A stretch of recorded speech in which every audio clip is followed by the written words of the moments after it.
Before you start making your last minute Halloween preparations, let's start doing your Week 9 fantasy football preparations. I got your early waiver wire report and the injury report, some tricks and some treats. If you haven't tried Underdog Fantasy yet, you're in for a treat. Just use promo code ENDGAME. You can still take advantage of the Jared Goff special. Just go higher than half a total yard. That's a free pick for you. Or take advantage of any of the specials they have for Thursday night, next Sunday's games. There's always something for you. And you get a 100% deposit match up to $500. Just make sure you use promo code ENDGAME. Try Underdog now. The headline here for the injuries in Week 8. It's bad news for the Purple. Just when they were starting to win, Kirk Cousins might be done for the season. He left the game with what is feared to be an Achilles injury, waiting for the final confirmation here on Sunday night, but it looks like it might be the case, which means just as he was getting things going, waiting for Justin Jefferson to potentially come back, and now who knows if it will matter. Look, their season is not done. They're back to 500, but it might be the rookie, despite being 25 years old, Jaron Hall out of BYU, the 5th round pick, could be the quarterback going forward, unless they go out for a free agent or pull off some sort of last-minute trade. So at least we know Kirk Cousins won't be traded away from the Vikings because he may not even be playing this season. The obvious impact here is a guy like Jordan Addison, who also is just coming around and looking like a stud, might be impacted by this. KJ Osborne actually put up some numbers in Week 8, but no way we can say we can trust him. So as of right now, let's just wait and see what happens, but fearing the worst. More bad news for the Rams too, besides the fact that they got annihilated by the Cowboys. Matt Stafford left the game with a thumb injury. You could see on the replay, clearly hit it hard on the helmet of a Cowboys defender.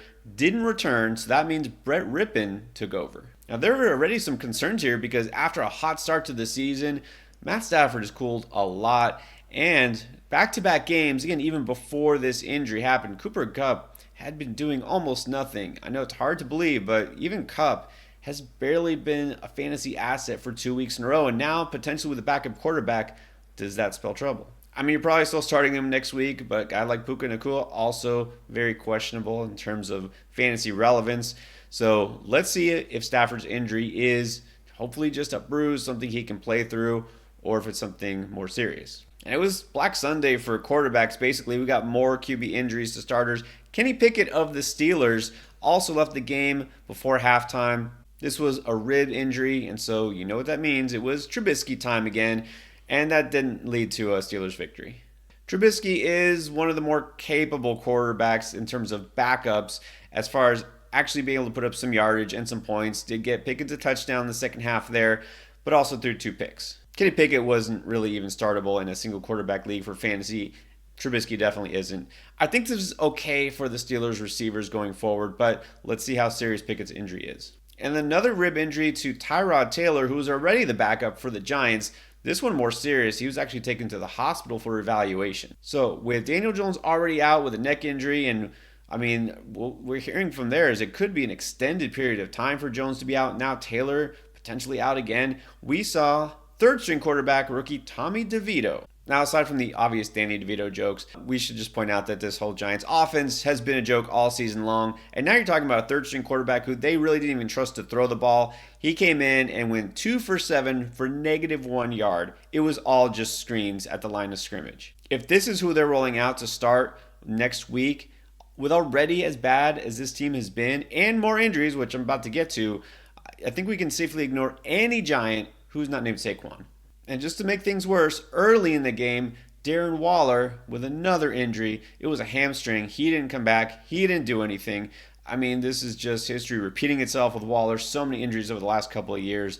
And again, even if he's good to go next week, who's throwing it to him? I mean, it's just so hard to trust him at this point. Now, in the Falcons game, it was interesting because we saw a change of quarterback, not because of injury technically, but Desmond Ridder left supposedly with a concussion. But Taylor Heineke took over, and even though Ridder was cleared, he didn't come back. Now, I'm not going to get into that whole thing because neither Ridder nor Heineke really should be fantasy relevant outside of a Superflex league. But Drake London also left that game in what should have been a smash spot for him, and he was doing pretty well, 5 catches, 55 yards, but a groin injury cropped up during the game, and he didn't come back. The Falcons replaced London with kind of a hodgepodge of other receivers like Kadarrell Hodge, Scotty Miller, and Matt Collins is still there, it stands to reason you shouldn't be interested in any of these guys because it's hard enough to really have confidence in a guy like London or even Kyle Pitts in that offense. And in Washington, we saw Curtis Samuel leave with a toe injury. He had been up on the injury report the last couple of weeks. He played, but then exited. And that opened the way for a guy that you may not even know was back in Washington. That's Jamison Crowder. Out of nowhere, Crowder went for 95 yards and a touchdown. I'm not about to say that if Samuel misses next week that we should be adding and starting Crowder, but there is a Washington receiver that I do think is worth picking up if he's available. But there also might be a guy in New England that you want to take a harder look at. I talked about Demario Douglas a couple of weeks ago as a stash candidate.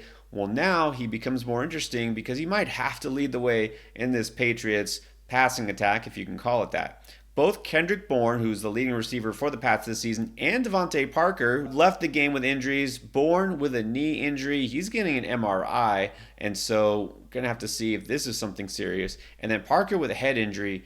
We could be looking at both these guys out next week. Now, Juju Smith-Schuster did play this game. He returned to promptly catch one pass. It went for a touchdown, a 3-yard touchdown. That's Juju's game these days. Look, Demario Douglas didn't do a whole lot, 5 catches for 25 yards, but his 7 targets led the way. And if Bourne and Parker are out, he could be getting a lot of volume here. So someone to look out for in deeper PPR leagues. All right, enough injury talk. Now on to the good stuff. If you happen to be a Titan fan, you were treated to the debut of Will Levis. We have to start with him. I did mention him as a stash candidate on Beat the Breakout a couple of weeks ago because we knew that this start was coming. Did not expect him to go for 4 touchdowns in his debut. You almost want to bang your head if you are a Titans fan and say, where was this all year long? Why did we wait? And why have we been playing Ryan Tannehill when this was just sitting on the bench? I mean, they drafted this guy early in the second round. Obviously has all the physical tools. He's going to be the quarterback of the future. Tannehill is kind of a lame duck starter here. He made big plays down the field. Obviously, those 4 touchdowns. This did not happen at all in a Tennessee game, much less from a quarterback this year. And more importantly, for a rookie, he didn't throw a single interception. Didn't make any bad plays. He's got scrambling ability, not what you call a dual threat. He can get away from trouble, though. He's a guy who's got the arm. And even despite having really not the greatest receiving core, he made DeAndre Hopkins look like Hopkins of old. This is a guy who had not scored a touchdown all season, and he went for 3 in this game. Before we rushed out to add Levis and put him in over guys like Justin Herbert, Joe Burrow, let's just hold back a little bit, pump the brakes, and remember, this was a rookie, and this was his first game. He was pumped up. The defense probably not accounting for him too much. They were loading up to try to stop Derrick Henry. It didn't work either, and of course, once they fell behind, Henry got going. Levis is going to have a much harder test next week on the road in Pittsburgh, and it's a Thursday night game. So even if you do want to stash Levis just to see what happens, maybe get him for a bye or whatever the case is in a regular single QB league, do not start him next week. I would highly advise against that. In Superflex, I think he's almost a must-add because quarterbacks are so valuable. Now, earlier I mentioned Washington and that receiving core. Sam Howell is a guy who's been putting up numbers. Not always getting wins. Sure, he's taking a lot of sacks. Some his fault, some not his fault. But the numbers are there, the yardage there. He's supporting his receivers for fantasy purposes. We appreciate that. One guy who had not been benefiting at all was Jahan Dotson. Look, I said this all throughout the draft season, and especially if you notice the last couple of weeks before the season actually started because of a couple of big preseason performances, Jahan Dotson was getting so much helium. He was getting drafted in like the 4th or 5th round of fantasy leagues. It was way too high. I was completely off of him at that point. Sure enough, not only had he disappointed, he had done nothing, and it reached a low when 2 weeks ago he had 0 catches and just 1 target. But one thing I've noticed with Eric Bieniemy here, the new OC in Washington, is he likes to mix things up, and I think he's trying to confuse pretty much everybody. He likes to keep the opponent off balance by featuring different guys every week and not featuring certain guys. And so Dotson is a guy who's gone from 0 targets that one game to 8 targets the next week, and now this past week, 10 targets, and that resulted in 8 catches, 108 yards, and a touchdown.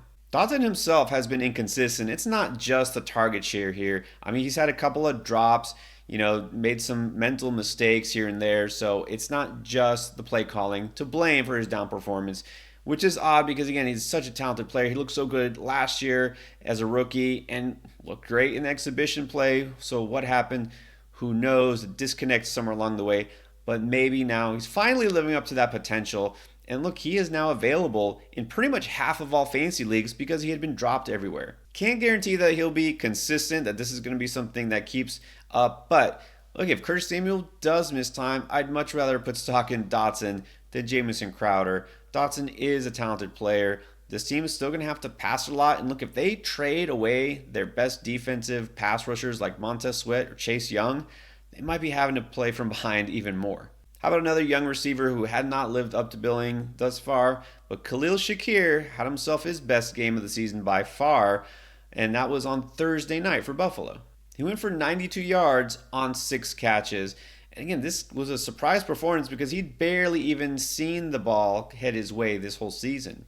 Now, it's too early to say if this is just kind of a blip on the radar or if this is the start of a trend. I think it's worth stashing to find out because being in that Buffalo offense is so valuable. We should also note that of the 6 catches, which came on 6 targets, that's still half as many as Stephon Diggs and Gabe Davis. They each got 12. Even Dalton Kincaid had more targets than Shakir, so clearly still 4th in the pecking order. But I should also note that Buffalo running backs combined for only 2 targets. Maybe this is a sign that Ken Dorsey at OC is switching things up. They're just not throwing the ball to the running back at all anymore. Maybe this is just not what Josh Allen does very well or wants to do. He wants to go down the field. Would prefer to have a solid third receiver stand out. With Dawson Knox out for the foreseeable future, of course, Kincaid is a strong add. We already know this, and he'll be involved. But I think there's also room for Shakir. This team passes enough that Shakir could be valuable. I'm looking at deeper leagues, looking at PPR leagues. Maybe we're taking a swing here. Another young receiver that I've been interested in, and just talked about him a couple of days ago, was Jonathan Mingo. Didn't quite explode in week 8, but he did step up and have one of his better games of the season. Went for 4 catches and 62 yards. Not a ton of targets in this passing offense to go around just in general. He still had half as many targets as Adam Thielen, who is still their leading receiver, but that was more than anybody else on the team. DJ Chark, only a couple. Terrace Marshall is just not a part of this team. In fact, they're looking possibly to trade him. So he could be the number 2 receiver in Carolina. Look, at Bryce Young continues to get a little bit better each time in plus matchups. Mingo's a guy who you could be interested in. And as I mentioned, the thing with Mingo is like he's getting those air yards. He gets those downfield targets, whereas Thielen, of course, operates more underneath. Mingo is a big body. He's also got some good run after catch ability, so he can make some things happen with the ball in his hands. You still need help at running back? I got you. All right, so I mentioned Darrell Henderson last week. Looked like he would be the lead running back for the Rams, and he was.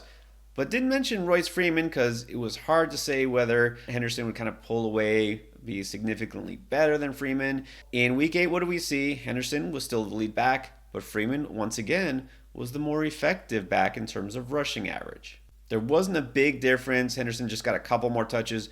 But what was notable is that Freeman this time was the one getting the goal line carry, and he got a touchdown, whereas Henderson didn't. Now, in a PPR league, still going to prefer Henderson because he is the one catching passes. In fact, believe it or not, he was actually the leading receiver for the Rams this week.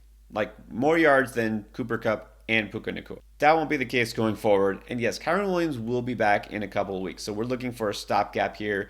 Royce Freeman is not the worst option in a deep league. There are some more buys coming up this week. You need somebody to plug in there who could get you a score, could get some yards. Royce Freeman, not the worst choice. Also, going back to that Stafford injury, okay, if Stafford is going to miss time and they got Brett Rippon back there starting, you better believe this team is going to be running a lot more than they usually do. And next week, they'll be facing a Packers defense that is bottom 10 against running backs and really doesn't have much of an offense to put up points against their opponent. And then if we're looking for a high-end stash/handcuff who could have standalone value some weeks, well, Zach Charbonnet finally showed something in week 8. He didn't exactly get a post-bye bump last week because Kenneth Walker's just been so good. Now this week is interesting. Charbonnet only got 5 carries, but he turned them into 53 yards on the ground. He only got 7 total touches, meaning he didn't get that many receptions. But if you look at the box score, Walker only had 9 total touches this game. Neither running back was super involved on their own, but maybe the gap is closing a little bit. Ideally, Seattle will use these two complementary like a 1A, 1B. It's not quite there yet just because of the outcome of this game, but Again, it wouldn't be surprising to see Charbonnet get more involved as the season goes on, especially on third downs as a receiver. He's a talented player, and of course, if something should happen to Walker, Charbonnet is going to be the top pickup possibly of the season. And then you know what? We started with a quarterback. Maybe let's end with a quarterback. Or is he a tight end? Or running back? All right, let's play fill in the blank here. In week 8, Taysom Hill led the New Orleans Saints in... The answer was rushing yards and touchdowns. The fact that that was even a question tells you exactly what you need to know about Taysom Hill, is that we never know what to expect. Well, if you expected him to lead the Saints with 63 rushing yards and score twice on the ground, and catch a pass and complete a pass, then you were right. We have a running joke, Chris and I now, as far as Taysom Hill. It's the rule of Taysom. When you put him in your starting lineup, expect him to do something, he won't.